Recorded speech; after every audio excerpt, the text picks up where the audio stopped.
Salutations à chacun et chacune de vous. Ici Suzanne Déborah.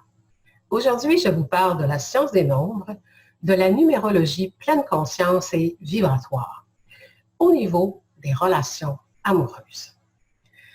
C'est un gros dossier. Les relations amoureuses, c'est la relation dans laquelle on va le plus loin, dans l'intimité, d'en connaître une autre personne, d'en vivre aux côtés d'une personne.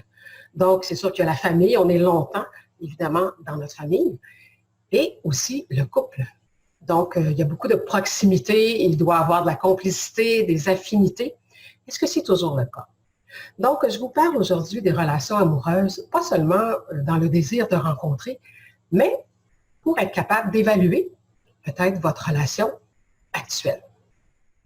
Chaque âme vient au monde avec un plan de vie. Et le plan de vie, évidemment, c'est pour évoluer. Donc, nous allons avoir sur notre chemin des gens qui vont se présenter en vertu de la loi d'attraction, en fonction de nos leçons de vie, en fonction de ce qu'on traîne. Je ne sais pas si vous reconnaissez l'image, je me sers souvent de l'image d'un iceberg. Donc, ce que l'on veut dans notre partie consciente ou dans notre vie présente, et ce que l'on porte en soi, et les leçons qui sont là, désirées par notre âme, c'est souvent autre chose. Donc, je vous donne un exemple. Si dans une vie passée, ou dans les vies passées, ou au cours du voyage de votre âme, vous n'avez pas vécu de relations amoureuses agréables, faciles, que votre vie a été beaucoup plus en conflit. Et on sait, là, je ne parle pas nécessairement juste de vous, là, en tant qu'âme, mais de l'époque aussi. Quelle était la vie des couples dans les époques passées, en 1400, en 1500? Bon, vous savez que la femme était, de toute façon, c'est encore ça aujourd'hui, là, dans bien des pays du monde et un peu partout. Donc, la femme devait se soumettre à tous les niveaux, et même en intimité. Donc, il est fort possible qu'aujourd'hui, vous cherchiez l'amour ou que vous soyez en couple et qu'il y a beaucoup de dynamiques malsaines et toxiques entre vous ou quand vous rencontrez quelqu'un. Comment savoir si on a des affinités?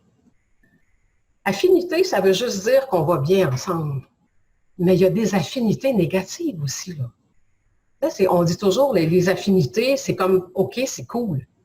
Mais si vous avez des affinités d'abus, parce que vous portez en vous des mémoires d'abus, des mémoires d'abandon, des mémoires de rejet, peu importe, vous allez attirer, en fonction de ce que vous portez en vous, par la loi d'attraction, les compagnons de route au niveau des partenaires amoureux qui vont venir vous faire vivre ça.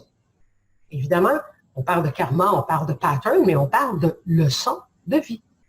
Parce que vous devez apprendre à, évidemment, être des personnes en couple totalement souverains qui voyagent ensemble sur le même chemin. Comment savoir où mettre les pieds ou quand est-ce, évidemment, ne pas avancer dans une direction ou savoir peut-être aussi mettre un terme à une relation qui n'est que karma, qui n'est que défi. Et en fait, souvent, le défi peut être justement de cesser d'accepter des relations dominantes, contrôlantes et souffrantes. Mais si c'est ce que votre âme a vécu depuis des vies, vous allez continuer là-dedans. Et même si ce n'est pas ça que vous voulez avec votre esprit d'aujourd'hui, c'est ce que vous allez avoir parce que c'est ce que vous portez en vous. Au début, toujours tout nouveau, tout beau. On rencontre quelqu'un, puis on est voilé, on ne voit pas tellement.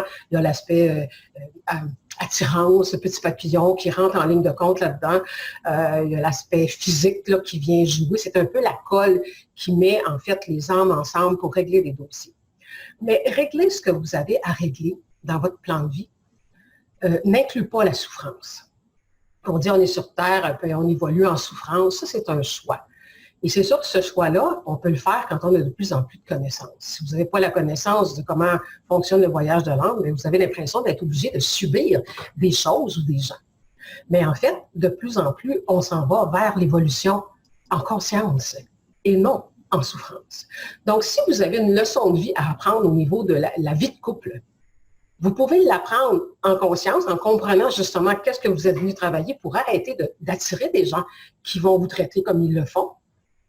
Ou vous allez aller dans l'expérience. Vous allez souffrir, vous allez vous séparer encore, puis là, vous allez penser que la prochaine fois, ça va être la meilleure personne. Et vous recommencez encore, vous revivez toujours les mêmes choses. Et ça sera ainsi de vie en vie, tant et aussi longtemps que vous n'aurez pas travaillé votre plan de vie dans cet aspect-là de votre vie. Donc, qu'est-ce que la numérologie peut vous apporter là-dedans? Bien, la numérologie, c'est une science, la science qui part de la science des nombres. Et les nombres sont vibratoires et représentent certains secteurs de la vie humaine. Donc, évidemment, il y a la vie amoureuse, le côté mariage, couple, famille. Il y a le côté racine, bien s'enraciner, fonder, aller être capable de fonder quelque chose qui est solide. Et il y a aussi l'aspect coopération et équilibre. Donc, si on ne peut pas travailler en équipe, hein, quand on est un couple, c'est un travail d'équipe. Et c'est quand on est une famille aussi. Donc, et qu'on veut toujours, soit on est dans le trop, hein, on coopère trop versus le conjoint, le partenaire de vie, ou c'est le contraire, on ne veut pas collaborer, puis on veut toujours que ce soit comme nous on veut, ou si vous êtes avec quelqu'un comme ça.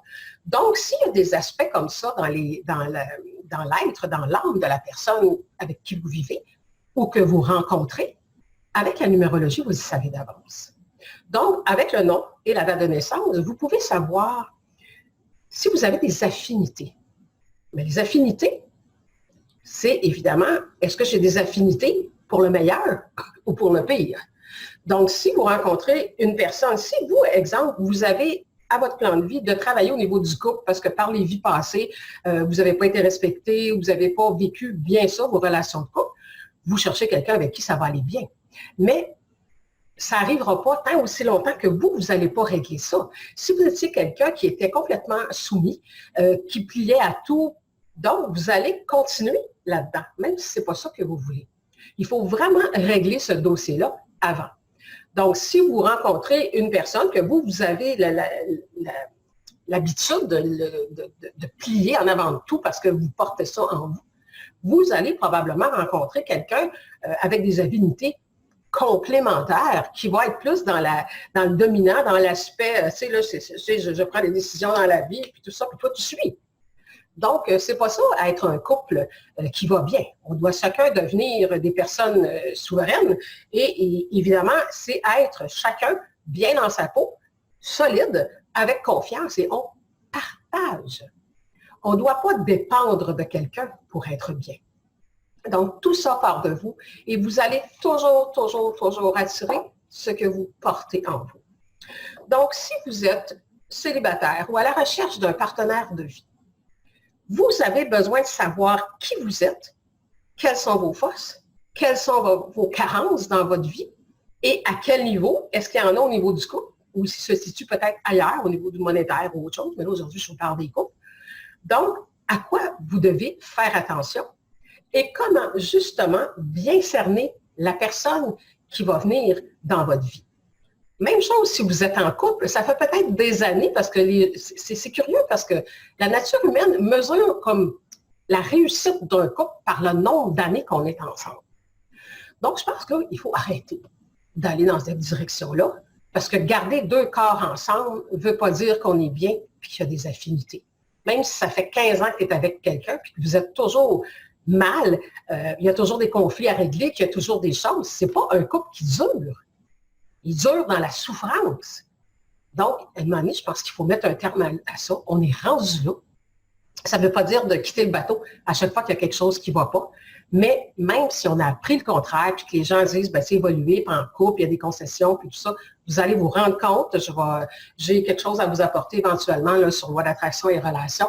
Vous allez vous rendre compte que dans la nouvelle énergie planétaire dans laquelle on est, les concessions, il n'y en a pas parce que vous allez y laisser votre santé.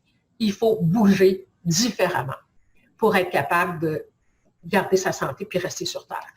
Donc, ça, c'est un autre dossier. Mais reste que, on nous a toujours dit que, tu sais, c'est pas facile, puis tu sais, c'est sûr, bon, ça ne devrait pas. Si on va avec des gens avec qui on a des affinités, vraiment au niveau de l'âme, c'est sûr qu'on va évoluer ensemble, mais on ne va pas, ce que j'appelle souvent, se peser sur les pitons, se faire exploser ou exploiter la faiblesse de l'autre.